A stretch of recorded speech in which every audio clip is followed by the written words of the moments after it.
Pemirsa, ratusan peserta retret Kadin Indonesia 2025 mendapatkan pembekalan kebangsaan langsung dari Panglima TNI Jenderal Agus Subianto.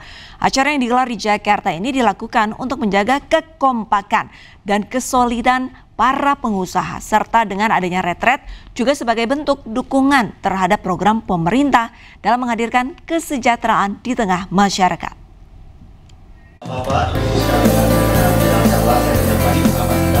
Ratusan peserta dari Kamar Dagang dan Industri Indonesia resmi mengikuti pembekalan retret Kadin Indonesia 2025 di Jakarta. Pada kesempatan ini, Panglima TNI Jenderal Agus Subianto memberikan pembekalan kebangsaan kepada ratusan peserta retret dari Kadin Indonesia.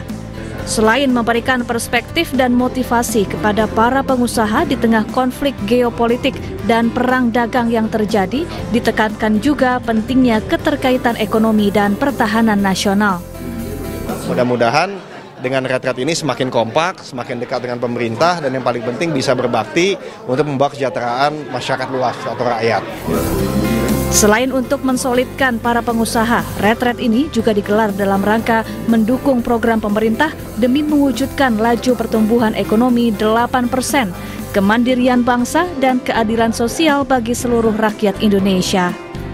Jiwa nasionalisme itu penting untuk persatuan Indonesia agar pejuang-pejuang pengusaha ekonomi itu semakin solid dan menjadi bukti nyata bahwa pengusaha Indonesia itu punya jiwa nasionalisme negara kesatuan Republik Indonesia.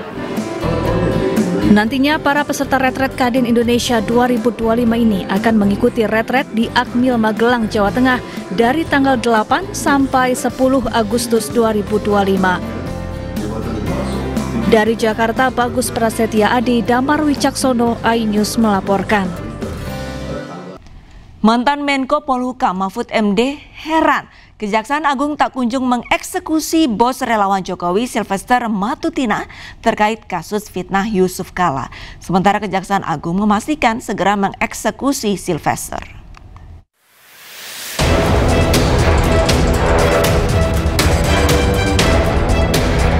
Ketua Umum Solidaritas Merah Putih Sylvester Matutina sudah divonis 1 tahun 6 bulan penjara atas kasus fitnah dan pencemaran nama baik Wakil Presiden ke-10 dan ke-12 RI Yusuf Kala pada 2019. Meski demikian, Sylvester tidak juga dieksekusi kejaksaan.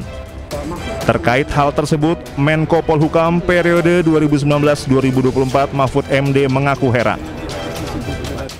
Secara hukum, Sylvester itu harus dieksekusi. Harus dieksekusi? Harus dieksekusi. Saya lihat tadi di televisi, saya sudah berdamai dengan Pak Yusuf Kala. Di dalam hukum pidana itu tidak ada perdamaian. Sementara Aliansi Rakyat untuk Keadilan dan Kesejahteraan Indonesia mengajukan permohonan pemeriksaan pra-peradilan tidak sahnya penghentian penuntutan Sylvester Matutina terkait perkara pencemaran nama baik Yusuf Kala.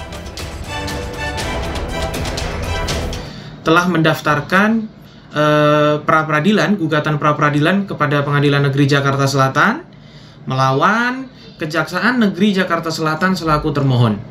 Pra-peradilan ini kami ajukan dengan substansi terkait tidak sahnya penghentian penuntutan terhadap terdakwa yaitu Sylvester Matutina dalam perkara pencemaran nama baik terhadap Bapak Yusuf Kala.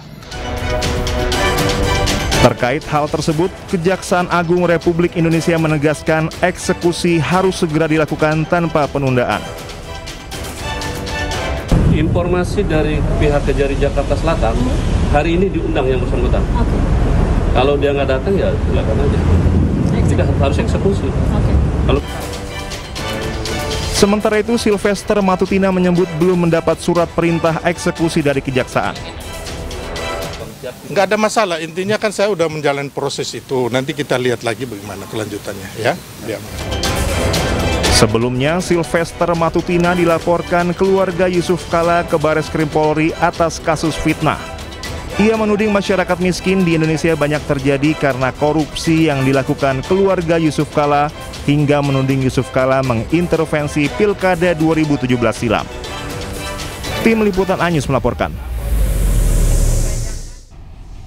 Presiden Prabowo Subianto melantik Wakil Panglima TNI dan 3 perwira tinggi yang menduduki jabatan strategis di lingkungan TNI.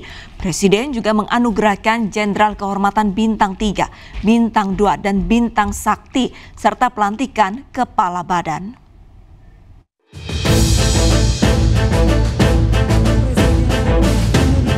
Presiden Prabowo Subianto bersama Wakil Presiden Gibran Rakabuming Raka dan jajaran Kabinet Merah Putih lainnya menghadiri upacara gelar pasukan operasional dan kehormatan militer di lapangan udara Suparlan di Pusdiklatsus Komando Pasukan Khusus Batu Jajar Kabupaten Bandung, Jawa Barat.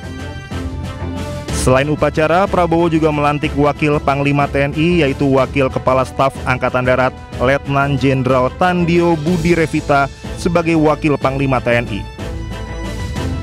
Selain itu, 3 perwira tinggi lainnya menduduki jabatan strategis di lingkungan TNI. Saya titip saudara-saudara sekalian, jaga pasukanmu sebaik-baiknya, bina anak buahmu sebaik-baiknya. Anak buahmu adalah bagaikan anak kandungmu sendiri. Pimpin dengan baik, jaga mereka dengan baik, latih mereka dengan baik, latih mereka dengan keras, tapi tidak dengan kekejaman. Selain itu, Prabowo juga memberikan penghargaan anugerah Jenderal Kehormatan Bintang 3, Bintang 2, dan Bintang Sakti, serta pelantikan Kepala Badan. Upacara ini melibatkan 27.000 lebih prajurit TNI. Dalam upacara, TNI gabungan menampilkan pula berbagai atraksi dan simulasi tempur dari unsur kesatuan. Pameran dengan menampilkan beragam alutsista yang dimiliki TNI seperti tank Leopard, tank Harimau, dan tank Marder juga disuguhkan untuk warga yang datang mengikuti upacara. Dari Bandung, Jawa Barat, Yanuar Candika Anyus melaporkan.